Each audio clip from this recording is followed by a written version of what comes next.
Often begin just a brief background of me and Mar. I am going to start off on pretty much the entire story. So we both had the same major at university. Actually, I came in as an IT major and then I changed to advertising and PR. She was in the program as well. And when you're in the program with somebody, but you never talk. So the last year of senior project, my teacher, Christy Frudenrich, and her teacher as well, wanted me to join the advertising club, which is the senior project, because she wanted me to present, because I can talk very well in front of crowds. Who knew? So I get into the entire club and everything, and still we're just doing classwork, like nothing. And at the time, I didn't really think I would have a shot with her. So you kind of just put that into the back of your mind. So this is the part I'm just going to speed through so it's not too boring. And you guys don't fall asleep because you look hungry. Like you are looking at me like, dude, we have sat here, we've waited. She's out, you're out. Dismiss us so we can eat. I'm coming. So what ended up happening, it's the last year. Like everything's done, everything's ended. And she's graduating. So I came to the conclusion that if I tell her I like her and she rejects me, I never have to see her again. She's graduating, she's going back to Denver. I was graduating that fall, so I never have to see her again. So that was my game plan. That way, okay, maybe some of you don't know because the majority of you are married, but for those of you who are single and are still trying to figure it out, imagine rejecting someone and then every day you wake up and you have to see them and you're in the same major, you're in the same class. So my game plan was like, if she says no, yeah, she's gone. So I don't have to see her again. So I tell her one evening, it's absolutely hilarious. I tell her, hey, I really like you. And this was her response, thank you. Wow. So one of my friends asked me, so how did it go, bro? I'm like, I don't preaching at a church in Los Angeles. We have a Miracle Center branch in Los Angeles. So my mom was preaching, and she's like, hey, come to LA, let's spend some time together. It would be great to see you. So I go to see my mom. Me and Mar had been texting, and the plan was like, she's not coming back to Tulsa. She's done. She's back in Denver. So I didn't know when I was going to see her because when I get done, I'm coming back here. So I was debating on like, hey, maybe I like travel or go see her or whatever, but I hadn't made up my mind. So one evening, my mom, we go to the mall and my mom's like, hey, let's have dinner somewhere. So there was this really nice restaurant. And it was outside the Beverly Center in Los Angeles. It's called Rio. So we went there. And again, I know this might go over some of the people's heads, but in the Kayanja family, like, we talk a lot. Like, we talk about everything. Yes, a lot. So, my mom sits down and she says, Rob, when I met your dad and he asked me out, he didn't have everything and he took his shot. And I didn't know where my mom was going with this. Because how many of you have ever had like the whole dating conversation with your mom? Your dad's is different, but your mom's is like, so I didn't know where she was going with this at the restaurant. So she goes down this list of, so in life, you just have to try. And I was like, I didn't know whether it was God, because she had no clue. And I'm coming to that part of how she had no clue. I'm coming. So we get back to the hotel, I'm laying on my bed, and then it dawns on me, like, just buy the ticket and go. So I bought the ticket with my mom. Like, she was next door, she didn't know. Bought the ticket, I'm gonna go to Denver, and I'll see. Like, worst case scenario, I haven't told anybody yet. So again, if this doesn't work out, I failed quietly. We know some people who try some things out and everyone knows they've tried and it's just not working.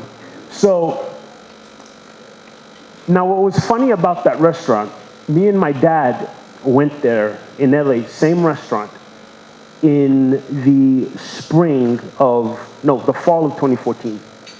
And I think it was fall 2014, but we went to the same restaurant and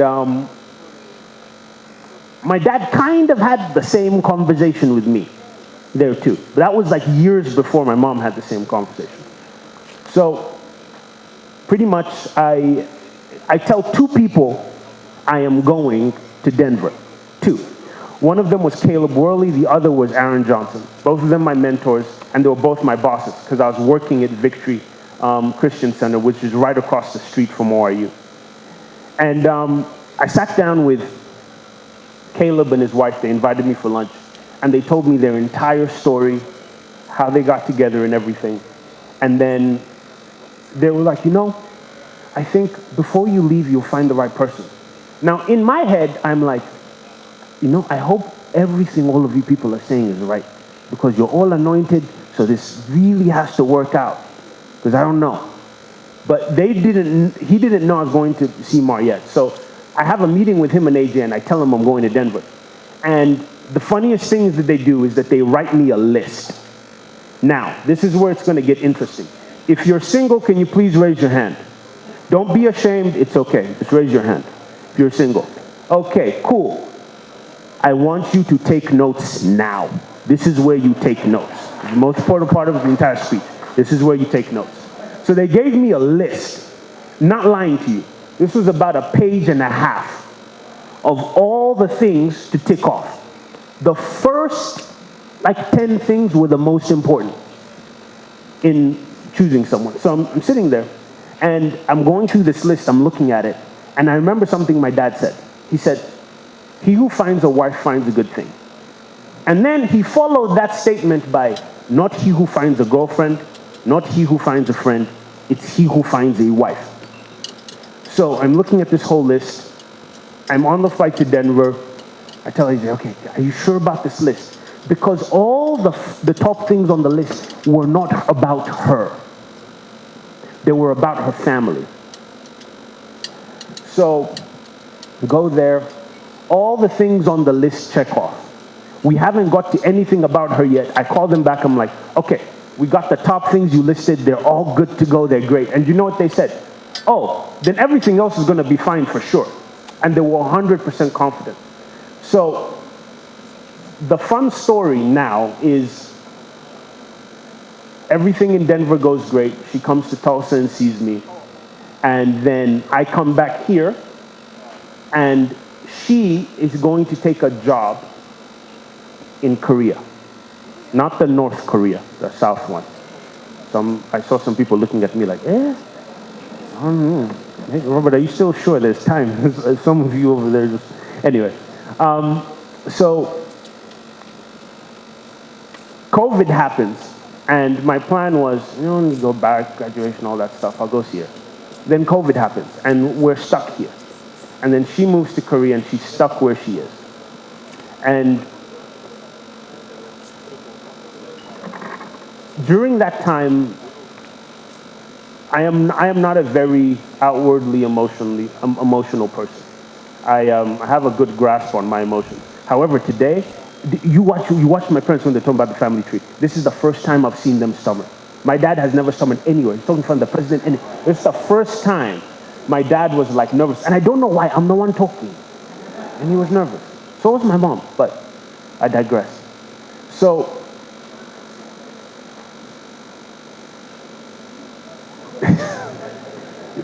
he's looking at me like, what are you talking about? She moves, I come back here, and all we can do, remember when I said you should be taking notes? All you single people, this is the most important thing. All we could do for a year and a half is talk. That's it. We couldn't do anything else but talk. And leading up to that, I knew I wanted to marry her because of this one simple thing.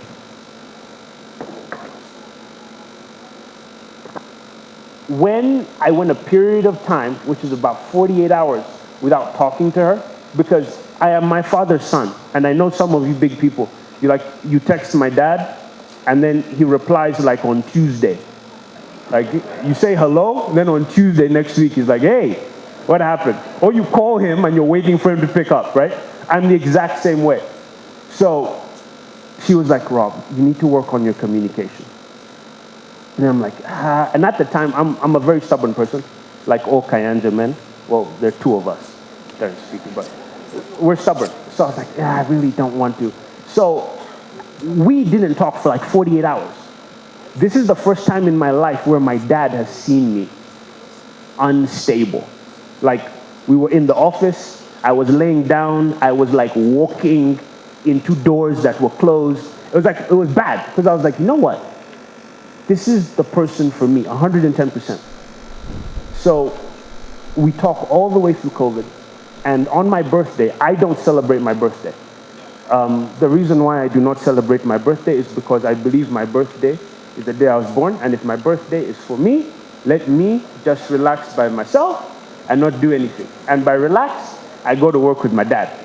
So I don't really celebrate my birthday. So she got one of the guys I work with to get me a cake, beautiful cake. And I come into the office and I'm shook, because this is a person in COVID who has managed to get me a birthday cake. My dad looks over and he's like, yeah, it's the right person. Then a few months later, she gets my dad a cake. I had no idea about it. The cake shows up at the church, all set, all prepared. And long story short, to cut everything down, she had a great job in Korea, quits it to move here.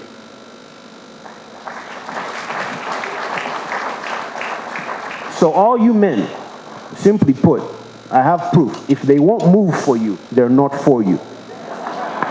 I know that's a whole sermon I'll preach one day, but simply put. And moved here with, and this she'll tell her story one day, but I need to say it because it meant a lot to me. There was no guarantee we would get here when she moved here. But we're here. So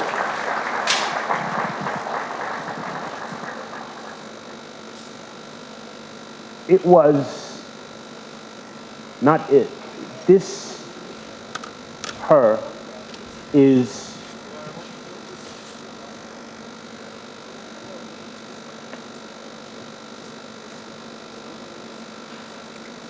the greatest blessing I have personally ever received. And I'm a practical person. Not everyone is perfect. I'm not perfect. Shock's not perfect. The spokesperson for that family is not perfect. But she's pretty close, like 99.999%. And the reason why I don't have 100% is because, well, I'm 27 years old. I'm not like 80, like some of you. No offense. So there's some things that I'll know in a few years that, you know what, this is the perfect person. Because there's a lot about myself I still need to learn. And also fix, because like I told you, we are a stubborn bunch. But I'm extremely grateful because as I can't go through everything, a whole family along the way has been able to give very strong and sound advice. And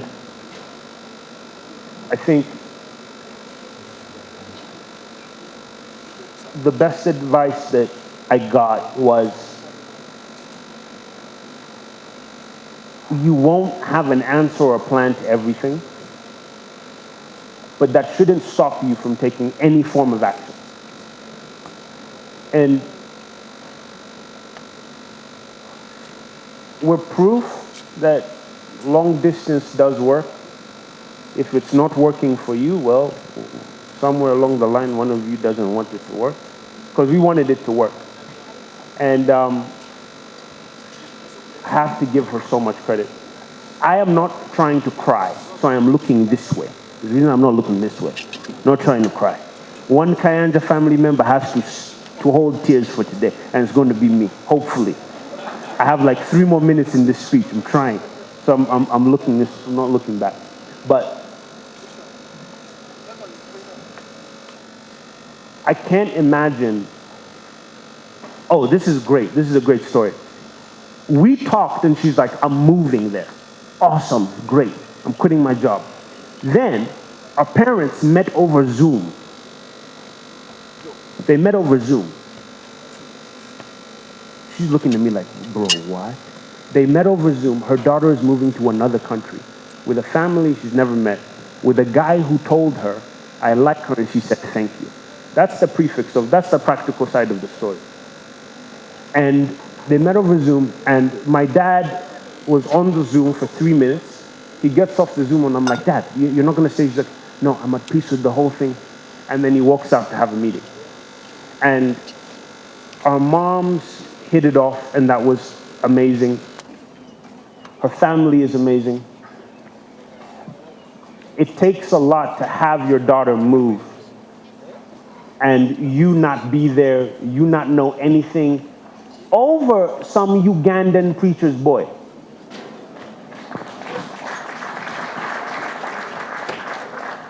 And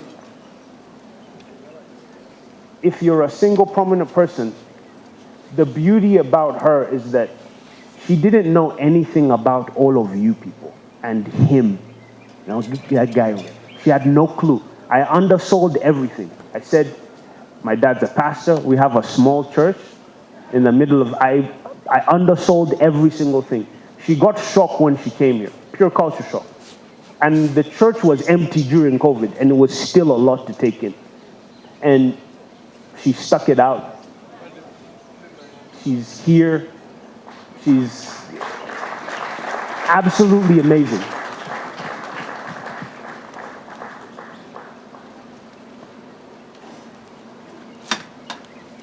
To publicly tell people, well, actually, no, to tell all of you, because you're family and friends. One of the things on the list that they gave me was this. And this was number 5 on the list. My dad talked about legacy. If I'm to continue a legacy, and I know some people will wonder why I've brought this up and said it the way I said it. But if I was to continue a legacy, and something tragic happened to me while carrying on the legacy, on that line of questioning was, would you trust that person to take care of every member of your family and the people you are responsible for and everything you inherit? I remember ticking that box without hesitation. And if you're a person who you have responsibility, that is the most important thing. Her and my father get along extremely well, to the point where the only problem we have is that they occasionally together gang up on me for my dietary habits. And it brings me joy to know that regardless of what happens, my family is also in good hands.